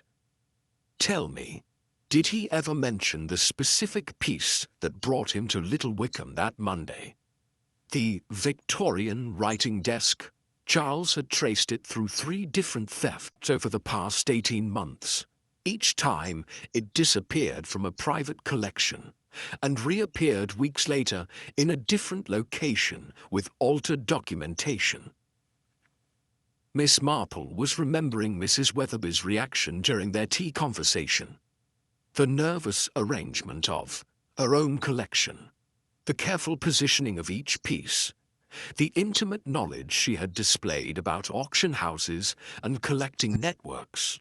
At the time, these had seemed like the natural enthusiasms of a serious collector. Now they appeared in a very different light. "Mrs. Grimsby, I wondered if you might be willing to assist me with a small experiment. Nothing dangerous, simply an opportunity to observe certain reactions under controlled circumstances." Mrs. Grimsby leaned forward eagerly. Anything that might help complete Charles's work. He was passionate about protecting legitimate collectors from these predators. Miss Marple was already formulating a plan. If Mrs. Weatherby had indeed been Hartwell's partner in a systematic theft operation, she would be feeling both relief at his death and anxiety about loose ends that might still exist. The arrival of Grimsby's widow, asking questions about unfinished investigations, would certainly qualify as a concerning development. "My dear," Miss Marple said, settling back in her chair with renewed purpose, "I think it's time we paid a social call on Mrs. Weatherby. There are certain aspects of her collection that I would very much like to examine more closely." Mrs. Grimsby's eyes brightened with understanding.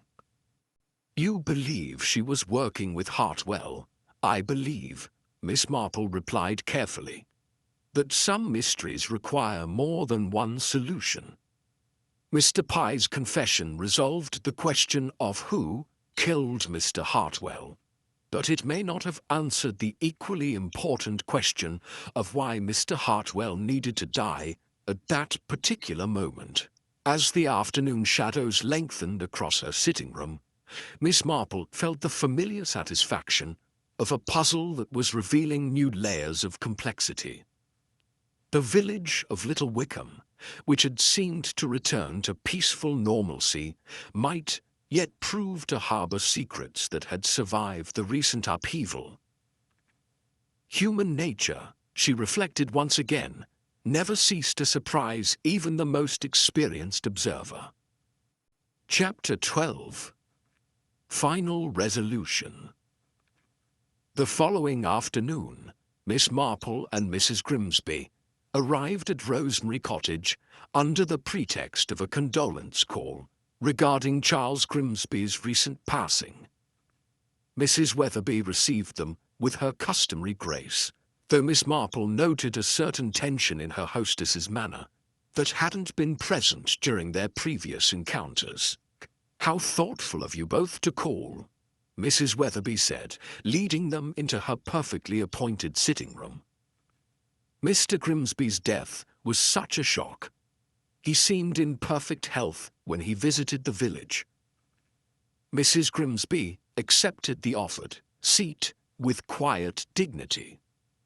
Charles was indeed passionate about his work, perhaps too much so.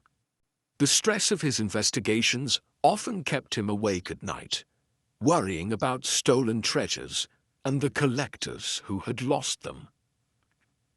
Miss Marple observed Mrs. Weatherby's reaction to this statement with keen interest. The woman's composure remained intact, but her hands moved almost unconsciously to adjust a nearby porcelain figure, a nervous gesture that spoke volumes to someone trained in reading human behavior. "Investigations?" Mrs. Weatherby inquired, with carefully modulated curiosity. "I hadn't realized Mr. Grimsby was involved in such work." "Oh yes," Mrs. Grimsby continued, following Miss Marple's subtle lead. "He specialized in tracking stolen antiques. In fact, his visit to Little Wickham was part of a particularly complex case involving multiple thefts from private collections." Mrs. Weatherby's teacup rattled almost imperceptibly against its saucer. "How fascinating. I do hope his work wasn't left unfinished." Miss Marple leaned forward with apparent casual interest. "Mrs. Grimsby was just showing me some of her late husband's research. Such meticulous documentation, lists of missing pieces, photographs, detailed provenance records. Quite remarkable, really." Charles believed that stolen antiques often follow predictable patterns, Mrs. Grimsby added.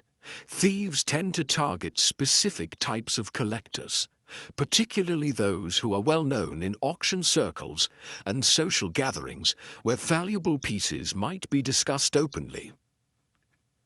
The color had begun to drain from Mrs. Weatherby's face, though she maintained her social smile with admirable determination. What a dreadful thought! One would hate to think that one's enthusiasm for collecting might make one a target. Miss Marple's needles clicked softly as she worked on her knitting. Indeed, though I suppose the greatest risk would come from someone within the collecting community itself. Someone with intimate knowledge of who owns what, and when houses might be temporarily unoccupied.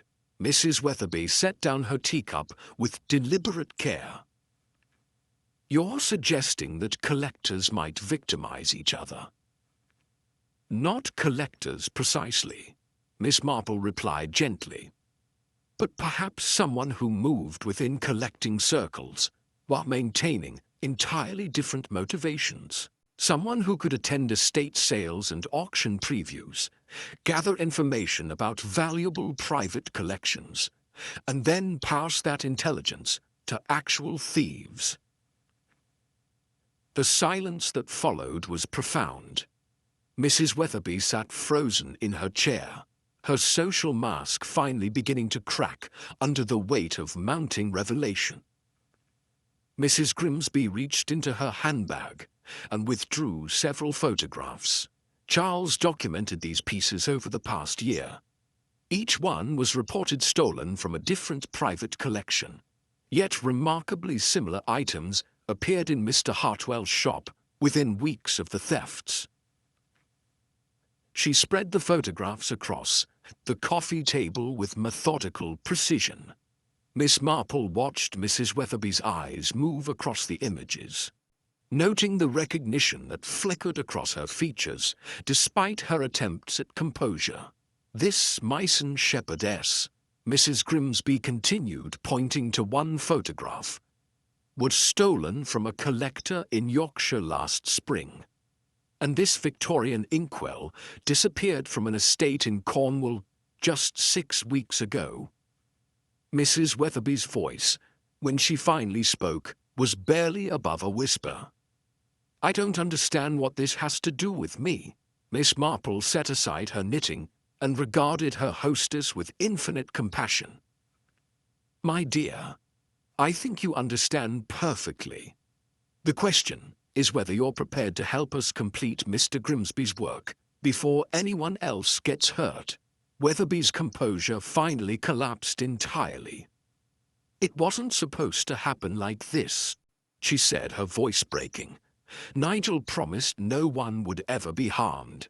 It was just redistribution, taking pieces from people who had too much and didn't truly appreciate what they owned. And how did you identify these targets? Miss Marple asked gently. The auction houses, estate sales, private viewings. People talk so freely about their collections, about their travel plans, about when their houses would be empty. Mrs. Weatherby buried her face in her hands. I never thought about the emotional impact on the victims. I told myself they could afford the losses, that insurance would cover everything. Mrs. Grimsby leaned forward intently. What about the night Nigel died? Did he threaten to expose your partnership? Mrs. Weatherby looked up with genuine surprise. Expose me? Quite the opposite. When that chemist confronted him about the blackmail scheme, Nigel panicked. He was going to blame everything on me, claim I had forced him into criminal activities through some sort of romantic manipulation. Miss Marple nodded with understanding. So you preserved your alibi for that evening, but you weren't actually protecting yourself from murder charges. I was protecting myself from being framed for a theft ring I had helped create, but never intended to become so extensive. Mrs. Weatherby's voice carried a note of bitter irony. Nigel's death actually saved me from his betrayal, though I certainly never wished for such a solution. Mrs. Grimsby gathered the photographs with satisfied efficiency. Charles would be pleased to know his investigation was completed. These stolen pieces can finally be returned to their rightful owners. Mrs. Weatherby looked between her two visitors with resigned acceptance. I suppose you'll be contacting the authorities. Miss Marple's expression remained infinitely kind. "I believe that decision rests with you, my dear. Mr. Pye has already paid the price for his part in this tragedy. The question now is whether you're prepared to help repair the damage your activities have caused. The stolen pieces can be returned anonymously," Mrs. Grimsby suggested. "Charles's documentation provides clear evidence of ownership without necessarily requiring criminal prosecutions." Mrs. Weatherby stood and walked to the window, gazing out at her perfectly maintained garden. 23 pieces, she said quietly. "I can provide exact locations for 23 stolen items that found their way through Nigel's shop to various buyers." Miss Marple resumed her knitting with evident satisfaction. "Then perhaps some good can come from this terrible business.